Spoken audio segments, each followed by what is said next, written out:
Talking about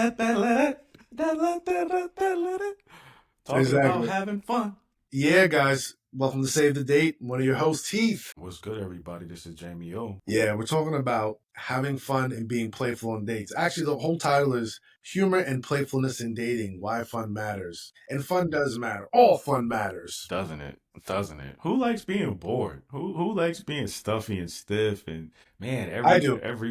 no, nobody does. There's no one Well, that loves being bored. well, I don't like being bored, but I think I have acclimated myself to being stuffy and stiff. Maybe more regimented and routinized. Maybe that's more of a like I'm the kind of person I think even if my routine is not fun, I'm gonna keep just marshaling forward and just mush, Yeah, mush. yeah. No, I mean that's to me that. But you have fun mushing forward. But yeah, there's times in there that I make it fun, and my personality is quirky and weird, and we do impressions, we do we do almost in real time quotes of movies. Yeah, absolutely, absolutely.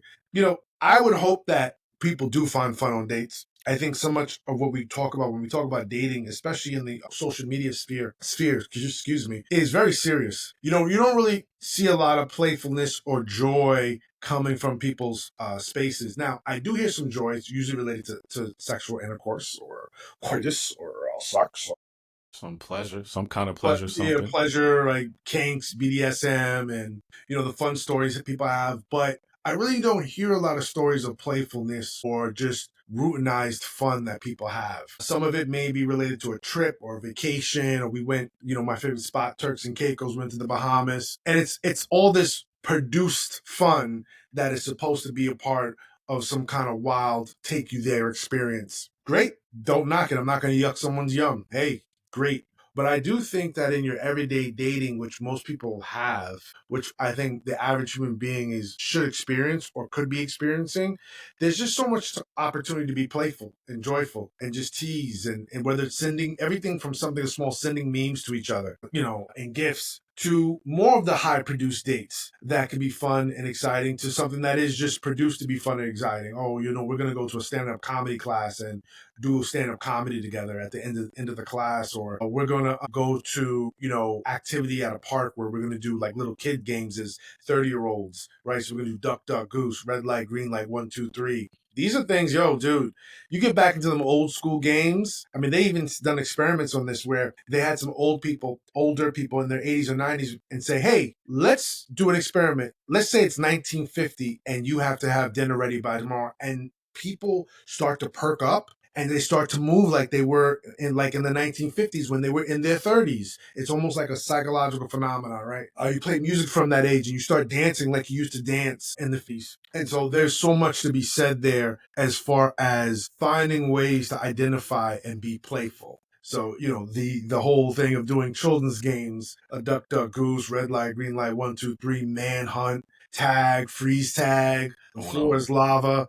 Yo, doing those as adults is fun Yeah, as you wouldn't believe. And yeah, a date like that would be just like, especially if you have the same kind of child game framework, forget about it. yeah. But there's other ways to be playful. I mean, even something as like miniature golf. There's just so many ways to enter into that space and just have a good time. What we always like to do here, sometimes we go through like a numbered list or we talk about an approach or a framework or a process to get there. But one of the things I think is you can start by being lighthearted. I just think being easy. One of the things I have spoken to women, I haven't done this scientifically, meaning I haven't done this methodically. I haven't surveyed tons of women. But what I've noticed in the heteronormative context is that a lot of women really do appreciate a guy who can be lighthearted, who can inject some kind of levity into a dating context, whether it's about, back and forth, or a woman maybe talking with a dude about sports, the Yankees, Aaron Judge, the Knicks, are they going to get KD or not? The jokes you make on their team, well, you're a Nets fan, you really don't know nothing about the Knicks. And Hmm. just, I think finding ways, number one, to be lighthearted and inject that lightheartedness into everything you do. But before I get into that, and before I even get more into that, I want to say something that you said in a previous podcast, and I think it bears reminding. Be authentic. You said something, and I think our podcast about red flags, but you basically were talking about being authenticity and being authentic as no matter what you do and how you lead with your relationships. And when you're being lighthearted, don't look for jokes to invent and things that may not interest you. Look for things that interest you, but also connect you to them. And you'll find those overlaps. They're not that difficult to find, especially if you're interested in the person and they've expressed interest in you. You can find ways to inject humor and be yourself, but let it be authentic. Don't start reading, you know what I'm saying, top 5 ways to become a stand-up comedian. You sitting there rating jokes. Hey, if that's your personality, do it. I'm just saying most people, that would be fake for most people because they don't want to sustain it. It's not a natural outgrowth of who they are. And you're not a stand-up comedian, so it's just like Yeah, you don't need a joke book. yeah, exactly. You can make a joke about something that y'all organically talk about if you know Mm-hmm. how to do that. But if you Mm-hmm. don't, like we're talking about, just be authentic, but be lighthearted. Find ways to be lighthearted. I know sometimes, at least in our age range, sometimes it's hard to be lighthearted because people are coming out with Yeah, 5 year, what's your 5 year plan? And yeah, they trying to lock it down got the today. chainmail on. They're coming on a horse. Your They man. coming to season capture right now. Exactly. And you trying to crack jokes on, oh, this person's unserious. Just like, no, no, no, What's no, your credit no. score? Yeah. Start with a 5, a 6, a 7, or an 8. Yeah. And if it's 8, then you'll be late to the next date and it won't be It won't be great. and it won't be great. No, you're Here's your absolutely right. fate to be single on Christian Mingle. Now it was but yeah, Listen, you know, I'm a no, rap. it I can do some really rapping. it can really go like that. And I feel Yeah. like the Yes. lightheartedness though is definitely important. But I think this is one of those things where I was talking about in a previous episode in terms of being authentic.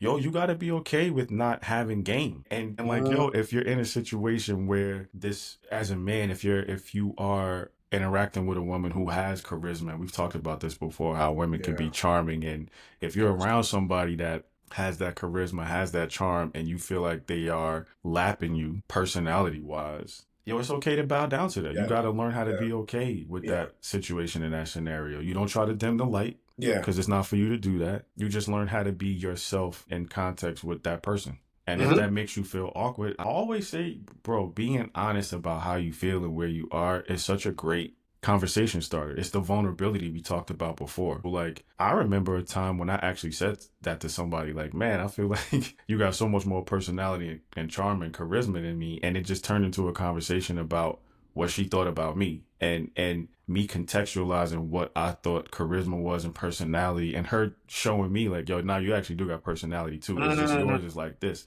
And yo, sometimes you Yes. will need somebody to point out your it factor for you. Yes. Yeah. Because honestly, this is a two-sided coin. There's an innate it factor that you have, obviously, that you can never give up on, you can never deny. But there's also something that other people will see in you that moves the needle for them. You'll Yeah. have an X factor for them that really Yeah. appeals to them, that Yeah. really resonates with them.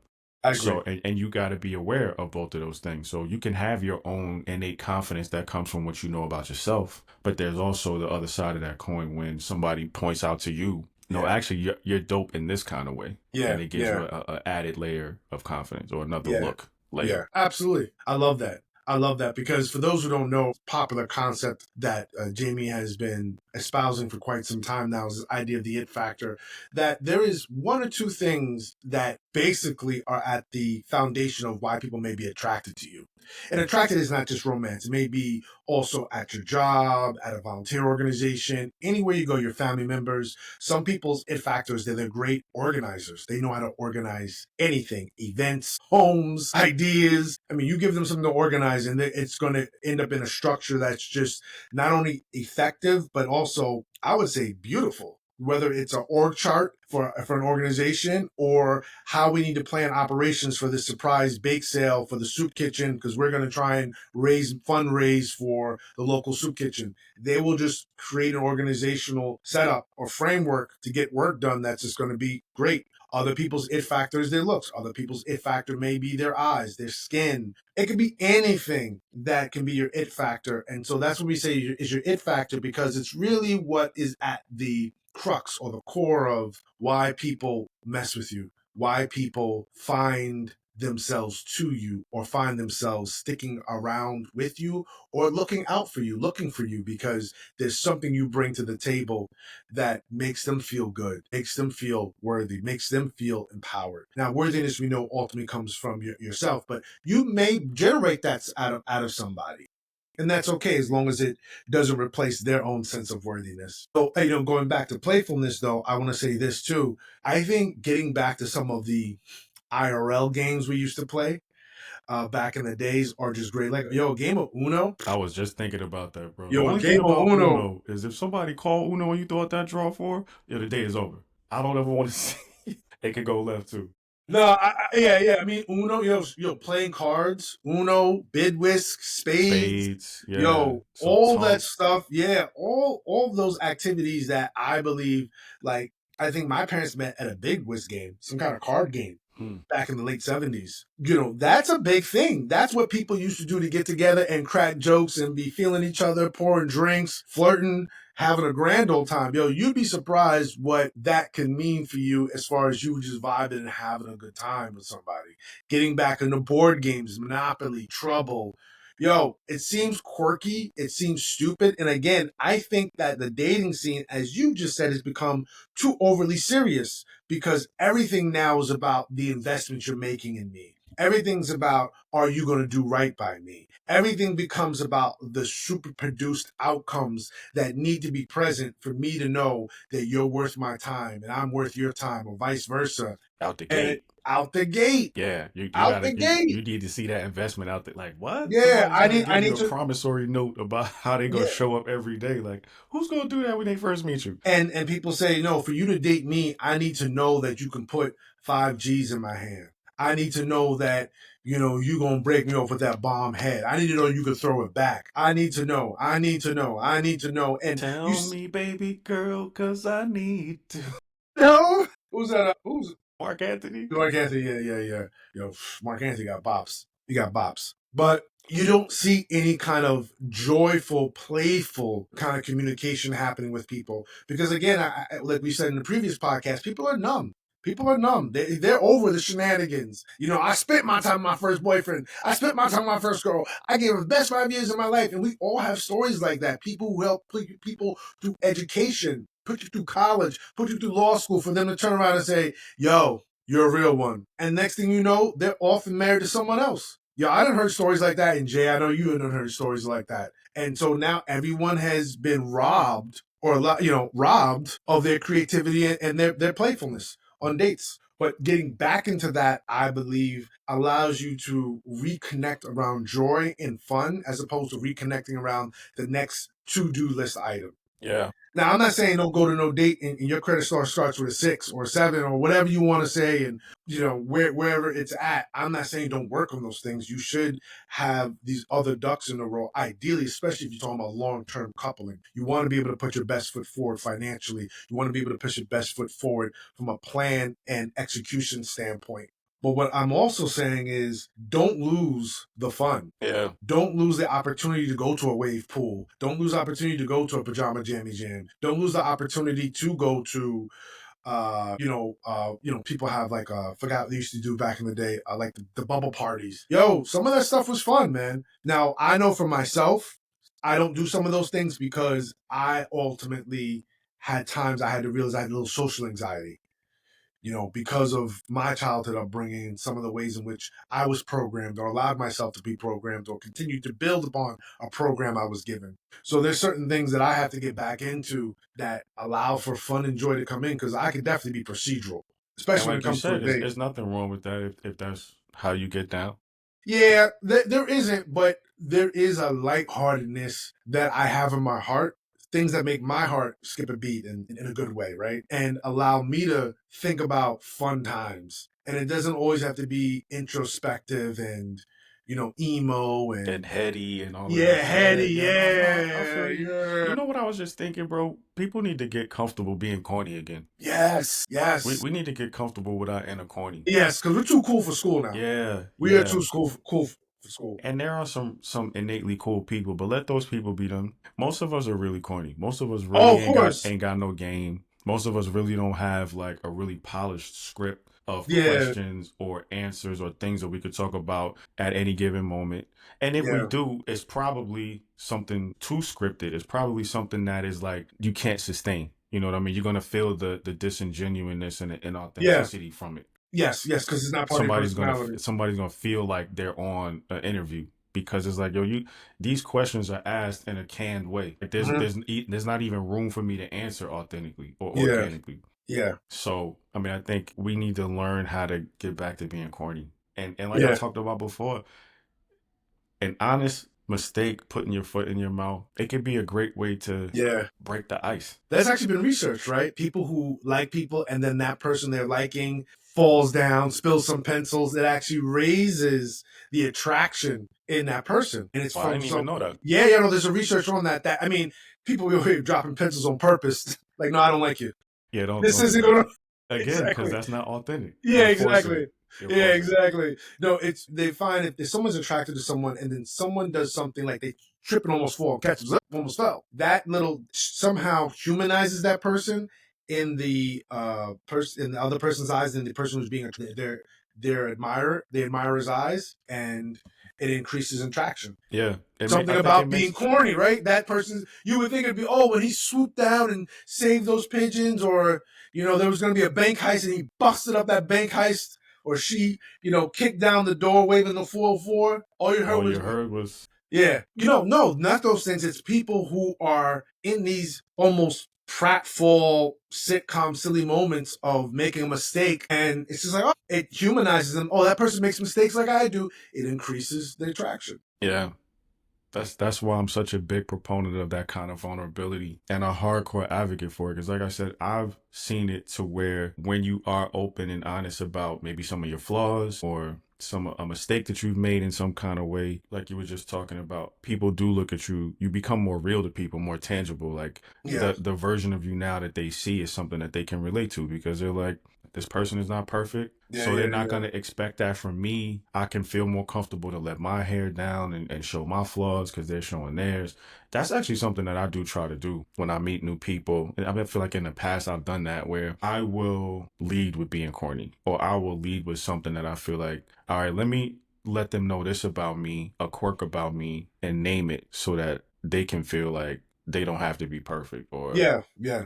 and I mean, I hope I don't sound crazy when I say this, but in the past, this is just what women have said to me. They've talked about me like in a way where I'm like, it makes me uncomfortable how they view my looks. Almost like they think I look good enough that I don't have personality flaws. And I'll be Mm, like, if you only knew, fam. Like, nah, yeah, this yeah, is definitely an imperfect person over here. yeah. Work I in can progress. name some personality defects and flaws for you if you would like, just so you know. And that's what I've done. You know, you make light of it because you know that you're imperfect and everybody else is too. So you don't have to have shame about your flaws.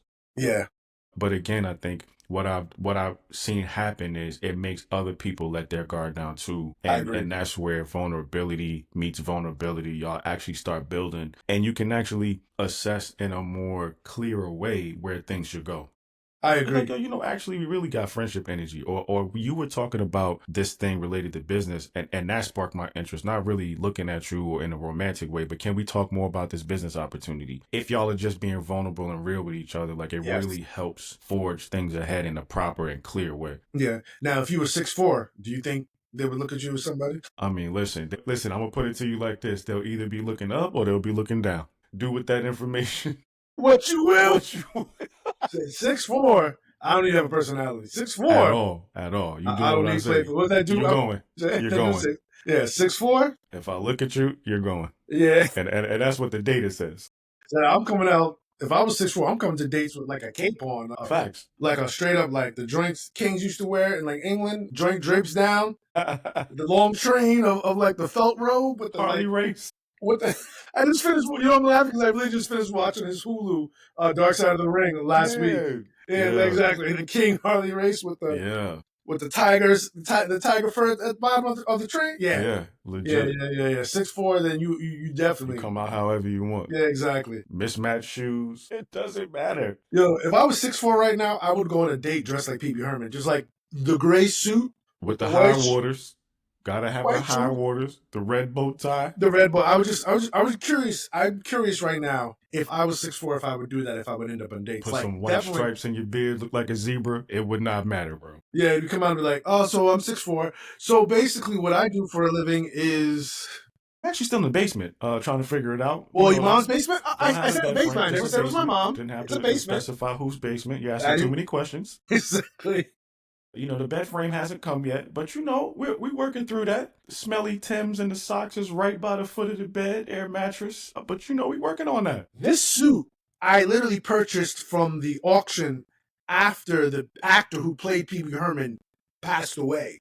They had the suit and I got it tailored. I took my last $50 and I got it tailored, and now I'm wearing this Pee Wee Herman suit. So who's gonna pay for this date? I don't know if you heard, but that was my last $50 that I spent on this suit. So it seems like that's gonna be you. But I don't think you have a problem for it because I'm 6'4".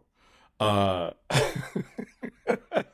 You know they we don't. talking all kinds of reckless if I'm 6'4" No, out they here, don't. dog. They didn't make this suit for 6'4". I got this Pee Wee Herman suit made on me. So basically, what I'm trying to say is my basement or yours. Oh, you actually have an apartment. Oh, okay. Yeah. So you might as well just put my name on that lease, because you know, after you experience this 6'4", you may It's sex wanna, energy. Yeah. You may just want to put me on all the leases. yeah, Car leases, got any additional apartment signers on the leases. cards, on the insurance. Yeah. You just, you know, my full name. Do I need to give you my social security number and all of that?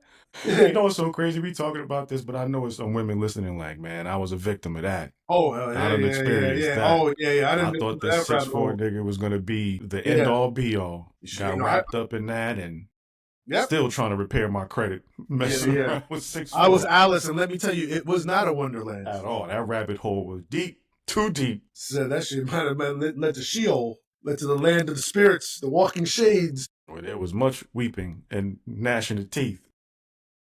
Where there's much weeping and charging of credit cards. Facts. Yeah. Yeah, no, It's talking that's about us. being lighthearted and playful. This Yeah, would have been a exactly. great. If we was a double date, I think the girls would have been Yeah, having a like good laugh with yeah, us. exactly. Or at least thinking we're weird, which is a good thing too. Yeah. Again, being corny. Yeah, being corny. I love that. I think part of the playfulness ethic is going back to being corny. You know, weird impressions, noises we used to make. Well, excuse me, little things like that. Like all that acting out, impromptu improv you can do in a date. Yeah, and you know, Being again, it goes back silly. being silly. I mean, it goes back to being authentic. Yeah. You know, if you're not there, then you're not there. And And if here's you the thing. are there and you're afraid to do it, then maybe this isn't the person for you. I was gonna say, I think everybody has these things in them. It's just these are muscles you gotta exercise, guys. Yes, You know I what I like mean? that. Like we all have the ability to be charming, charismatic, funny, awkward, corny, all of these different types of personality traits. We all have it in us, but it's muscles you gotta exercise. I agree. You I gotta like that. flex them and I like develop. that. I always love the, self development edge because that's who I am.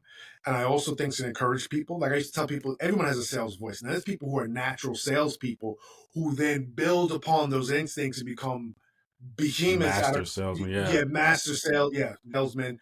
But you have a sales voice. You have a negotiation voice. You could read negotiation books and become a really good quality negotiator in your own personal life. Everything you think, even at places, retail spots where you don't think that makes sense, you could ask certain questions and you can learn how to become a negotiator. Now, some people, that's what they do for a living. A lot of FBI negotiators. That's what Chris Voss, Never Split the Difference, came out of. And so those people negotiate at a higher level. People who are doing peace talks, they're doing nuclear de-escalation, nuclear disarmament. But everyone has a sales voice. But I think, like you're right, everyone has a funny voice. Everyone has a way of bringing. Even back in the day, like the nerds and the what was that guy Ben Stein from Ferris Bueller.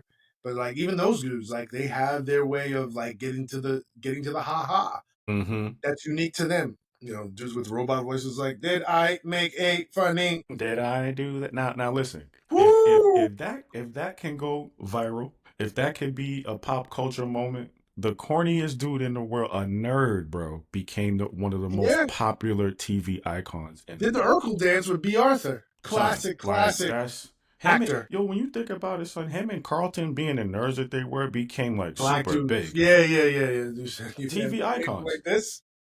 TV icons, bro. Yeah. I used to live downtown. Man. So yeah, I mean, guys, don't embrace your inner Carlton, embrace your inner Urkel. Like we all got it in us. Just Some of us are cool and nerdy. So Nah, we but learn how to be both. yeah, I appreciate you saying that because it's really stuck with me now. What you said earlier, we're too cool. And I think even being on the gram versus being on TikTok, like you really see it's really about being too cool. There's something about that millennial age, that little I mean, we're exennial, so we're like straddling between Gen X and millennial. But from like end like exennial down after to like the end of the millennial age, too cool for school. And you see it in some of the things we criticize. I want to prop the balloon in the previous episode. It's like everything's about being perfect, and you gotta be like you gotta Having it check, together. yo, dude. Yeah. But I Everything's mean, gotta that's can't the hair associated, can't be out of place. right. That's A associated with shoe can't have a scuff confidence on it. and all of that. And to your point, like, yeah, we are conditioned to think we gotta have it together at all times. And Mm-hmm. it's like we don't. And it's not something you should feel the need or required to perform just to be cool or just to be attractive or appealing on a date. Yeah, yeah. That's not something you should feel forced to do. No, well, this is being authentic because you will probably get a lot of weirdos, but you may end up getting once in a while someone's like, yo, that I'm into that. That's what I'm into. That's actually what I found out more of, bro. Like people are really into quirks and oddities. Yeah, yeah. But we see that on the internet with even the corn categories, right? People are getting big on these kinks and Mm-hmm. these side categories. You know that you're like, what? Yeah, man, that's just what I'm into. Yeah. Fill in the blank. We in a day and age where your tradition is really kind of slipping away, and people are really kind of redefining what's normal. We've normalized so much that people are starting to really play around these margins a Oh yeah, lot. yeah, no, absolutely. And Gary Vaynerchuk made a point that the internet shows you that there's somebody out there for your weird. No matter how weird it is, there's somebody out there for your weird. And so, oh yo, I like to do. I'm a person who likes to hike, but I also have this interest in quilting quilts that have cats in them, and I crochet and I do this, and it's like, yo, there's people really That's their thing. 200,000 who, even if it wasn't their thing, they see you doing it, it becomes their thing. That's the other Mm-hmm. thing. They were adjacent to your weird, Right. and then they looked over and was like, oh, that weird's happening? Yeah. Easy move over, Mm-hmm. easy incorporate, easy integrate. And I think, we're afraid to do that. I mean, again, I always bring up this book, Chris Anderson's Long Tail of the Internet, published, I think, 2006, where he talks about the long tail of the internet. There's so many niches now that the internet can bring communities that were siloed from mainstream popular publishing, or whether it's books, video games, or movies, now because of the internet can now bring their weird to the forefront, and that now it's out here. Just something like, even something like Tradwife. That's a niche. So I mean, I just think there's all these opportunities now, like you said, to be weird and cool and funny and playful, and recognize there is somebody out there who's gonna vibe with your weird. Yeah. And before we jet to talk about some practical insight related to this, because you started to earlier, but in addition to the board games, card games, things like that, doing fun activities can probably help keep things lighthearted. Going bowling, maybe going out to a batting cage, like you said, miniature golf, things Mm-hmm. like that. I mean, honestly, even going out for a slice of pizza, y'all. Go get some ice cream. Do something simple and chill, and just really Yeah, don't take yourself too serious. make it about really getting to know each other and getting curious about each other. Because honestly, what else are y'all getting together for? If you really want to get to know somebody, really get to know them. Show them how curious you are. Ask questions, and honestly, let that happen organically. I've been on meetups, dates, whatever you want to call them, where you meet somebody, you try to ask questions and be engaging, but it's the same questions you would ask on any day, right? And you can tell that they've probably answered all of these questions yesterday on the date that they went on, or even earlier. And you could tell that they don't want to answer it. And it's just like there's this really awkward silence. And you realize that, yo, you don't need to try to fill the silence with words and questions, and let the curiosity be organic. Y'all might just be sitting there, and I've asked this a number of times, and it's started conversation. Is the silence too awkward for you? And then it starts a conversation. I'm actually into silences like that. Like I think it's cool that you could just be around somebody's space and not need to talk. You know what I mean? Things like that start to come out, and you get to learn about the person, and they get to learn about you. But if all you're doing is performing, you might entertain somebody, but they might not be around long. Yeah, for sure. And on that note, guys, thank you for another episode. Thank you very much. I'm Heath. Jamie, Till next time, take care. peace.